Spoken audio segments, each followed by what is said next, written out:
नमस्कार। जीवन में सबसे अधिक रोमांचक यदि कोई एक प्रक्रिया है तो वह है निर्णय लेना।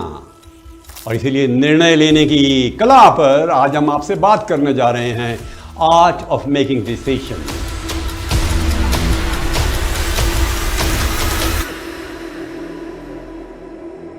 पढ़ाई करने के लिए कौन सा विषय चुने, परीक्षा में कौन सा ऑप्शन चुने, नौकरी लग जाए तो किस कंपनी को ज्वाइन करें, शादी के लिए जीवन साथी कैसे चुने, बच्चों को किस स्कूल में भेजें, उनके हायर एजुकेशन की क्या डिफरेंट उनकी जो चॉइसेस उनमें बेस्ट कौन सी होगी। और आगे जाके वित्तीय निर्णय लेने पड़ते हैं, मकान बनाने के बारे में निर्णय लेने पड़ते हैं, विदेश यात्रा के बारे में निर्णय लेने पड़ते हैं।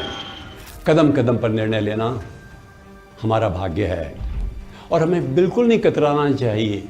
निर्णय लेने की कला को समझने के बाद निश्चित रूप से हम सही निर्णय ले सकेंगे।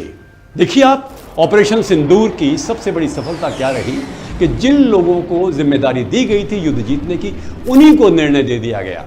जनरल मैनेकशॉ के साथ भी पूरी तरह से उनको स्वायत्तता दी गई और इसीलिए बांग्लादेश का निर्माण हुआ।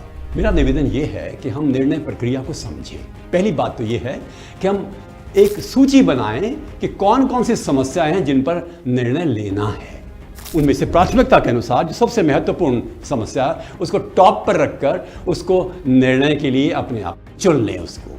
और उसके बाद हम ये देखें हमारे साधन क्या हैं, हमारे लक्ष्य क्या हैं, हमारे मूल्य क्या हैं, हमारे पास समय कितना है। इसके बाद जो दूसरी चीज़ आ जाती है कि हम विकल्पों की खोज करें। एक समस्या के समाधान के लिए कौन कौन से विकल्प हैं। विकल्प 3-4 हो सकते हैं, पर 4 विकल्पों को चुन लीजिए और हर एक पेज पर रजिस्टर में उसके लाभ और हानि लिखिए।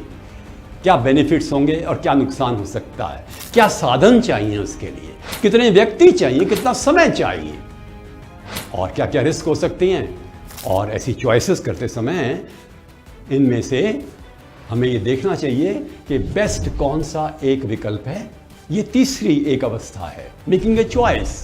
और यहाँ सबसे महत्वपूर्ण बात आती है, हमें अपने स्वयं के भावनाओं पर नियंत्रण रखना चाहिए। पर भावनाओं का महत्व है, भावुकता का नहीं हो जाए।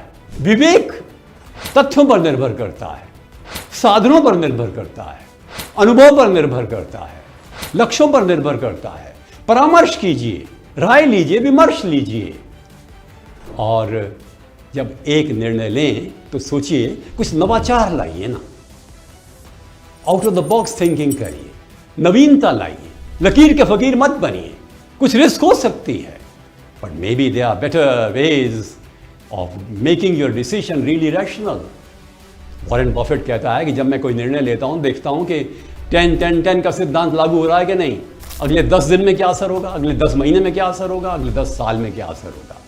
और इसीलिए जब अब्राहम लिंकन ने दास्ता को समाप्त करने के लिए निर्णय लिया तो सोचा कि देश के लिए क्या हितकारी है। संकट तो होगा, और देख लीजिए जनतंत्र की सुरक्षा का मुख्य रूप से यह प्रहरी आज विश्व में सम्मान पा रहा है।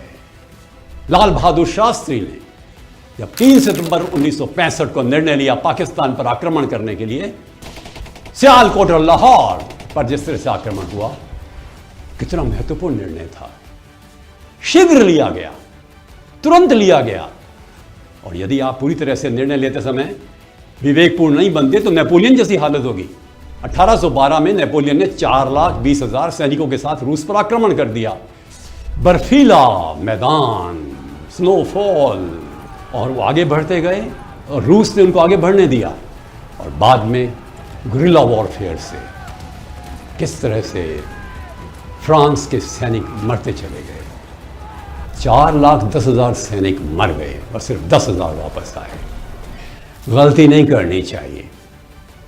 और जब हम एक निर्णय को लागू करते हैं उसके पहले किसकी जिम्मेदारी क्या होगी, रिस्क क्या होंगी, क्या कदम उठाएंगे संकट के समय, और उसका चरण निश्चित करना चाहिए कि किस चरण में क्या किया जाएगा। Implementation is very important. और 5वां बिंदु यह है कि हम हर निर्णय के बाद जो लागू हो गया है मूल्यांकन करें, फीडबैक लें। गलतियां क्या हुई, सफलता क्या मिली, भविष्य के लिए क्या सीख है। और हम हर समय पर ये कोशिश करें कि हम निर्णय विवेकपूर्ण लें। ध्यान रखिएगा, कोई निर्णय परफेक्ट नहीं होता, कोई निर्णय पूर्ण नहीं होता, कमियां रहेंगी। ऑप्टिमम निर्णय चाहिए, सेटिस्फाइंग निर्णय चाहिए, सेटिस्फाइंग निर्णय चाहिए। ये ऐसी कला है जो कि हमें जिंदगी में अधिक विवेकपूर्ण बनाती है, मूल्यों की रक्षा करती है, भावनाओं का सम्मान होता है और हम आगे बढ़ते जाते हैं। हर समय पर जल्दबाजी में निर्णय ना लें, साधनों को बिना देखे निर्णय ना लें, सही व्यक्तियों के चुनाव के बिना निर्णय ना लें।